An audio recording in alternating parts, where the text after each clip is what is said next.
Hello everyone and welcome to this new video where we will see together the incredible story of the Bleeding House. Our story begins with a small family that has just settled in a small town in Picardy. In 1986, this small family had moved to this small town to live quietly, but very quickly their daily life will change and become the scene of very strange phenomena.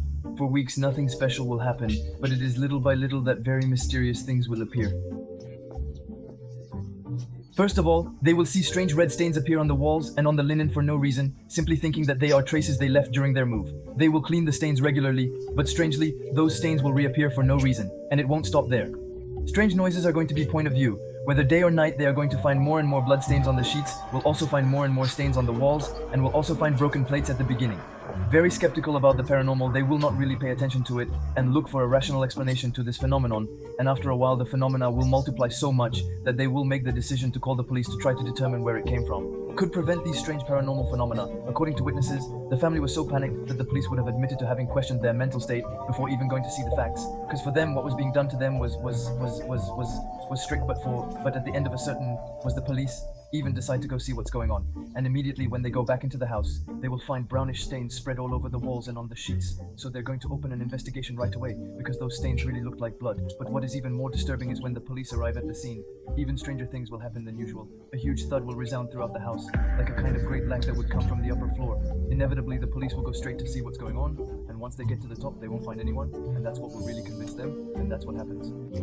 For example, the entire police are convinced that something is really happening. They're going to open a much deeper investigation into this mystery. They will call several specialists in order to take samples, suspicious spots, but also have them analyzed and determine what these spots are. And once again, the results are going to be disturbing and reinforce the mystery. They would indeed be human bloodstains. However, what is very normal is that these stains would have undergone protein, chemical, or biological alteration, and bloodstains would no longer react in the same way as fresh blood. The mystery will grow. And the police will try to take steps to make sure that this is not a joke or even worse, a macabre affair. At the time, they didn't have a lot of technology. They will make the decision to make a very simple trap by putting a device to trap a possible prankster. They will cover the floor of the house with flour and will make sure to lock everything. It will even be the police who will keep the keys to the house to make sure no one can get in. Because if a person would have returned automatically, they would have left traces on the ground.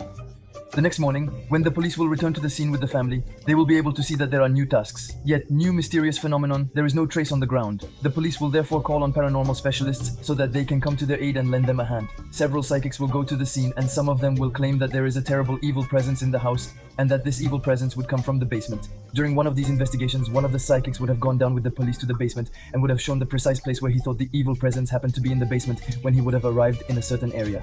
His pendulum would have started to turn in a very abnormal way, and they are asked that we dig at this precise place to try to find something and everything. The family will then inevitably make excavations in this place, but unfortunately they will never manage to find anything. Yet they will dig very deeply, and after the revelations that the medium will make them, the whole family has decided that they do not want to live in this house anymore, and will therefore make the decision to move very quickly. The police will therefore be forced to close the case and will therefore not be able to give a final conclusion on this case. Today, no member of this family wants to talk about this story. She would still be all traumatized by what happened to them in that house. The new owners, meanwhile, never mentioned any paranormal phenomena. They do not want investigators to be able to go back to the scene to try to understand what happened at that time, so we may never know the truth about what happened in that house in 1986.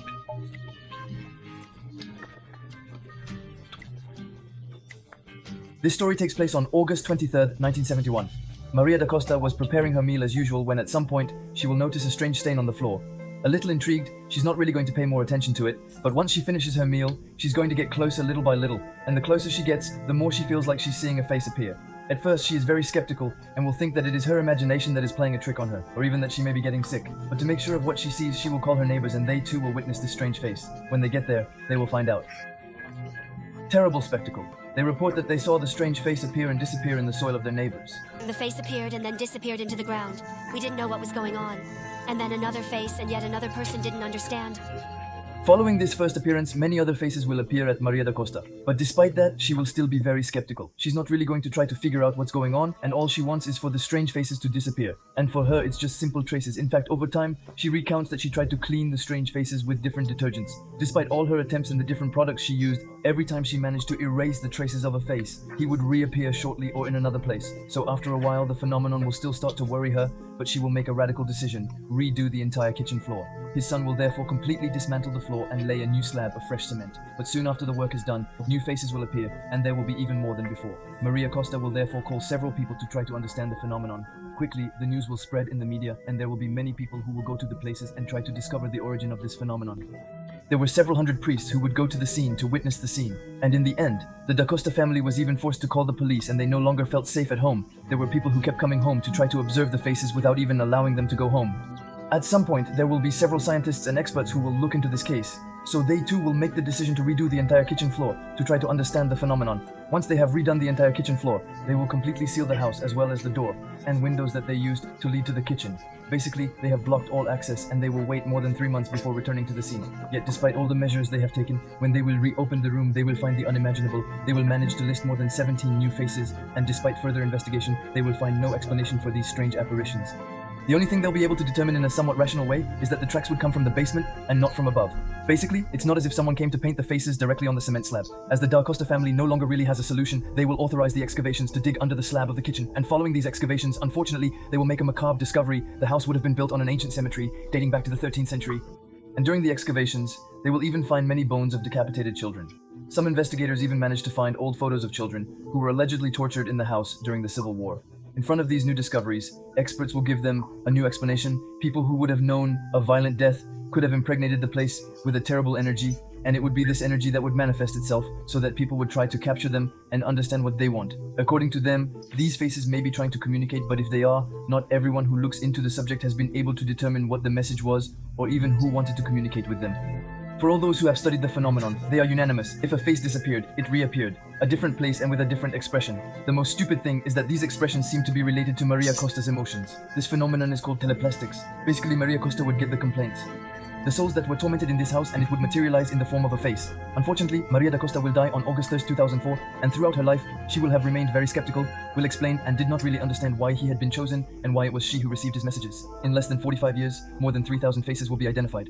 And even today, the last faces that would have appeared before his death would still be there, but there would be a very sad expression. When Marietta Costa died, her house was put up for sale, and because of her reputation, she would not have found a buyer. Still, there are still thousands of people who would have come to visit it just to see its strange uses. And in my opinion, this house will remain uninhabited for a long time until we can solve its mystery. The Winchester House is surely the strangest and most fascinating house in the world. Located in Santa Rosa, California, the Winchester House was the home of an eccentric woman named Sarah Winchester in 1862. Sarah Winchester was one of the wealthiest heirs to the Winchester fortune. She was the wife of the second president of Winchester Industries, and after his death, she would become the wealthy heiress of a portion of the Winchester fortune. At this time, Sarah is reputed to have quite a demeanor. Quiet and many things to live, but soon, things will change. Sometime after their marriage, the Winchesters went on to have a daughter who died at only 2 years old. And sometime later, sadly, it is her husband, William.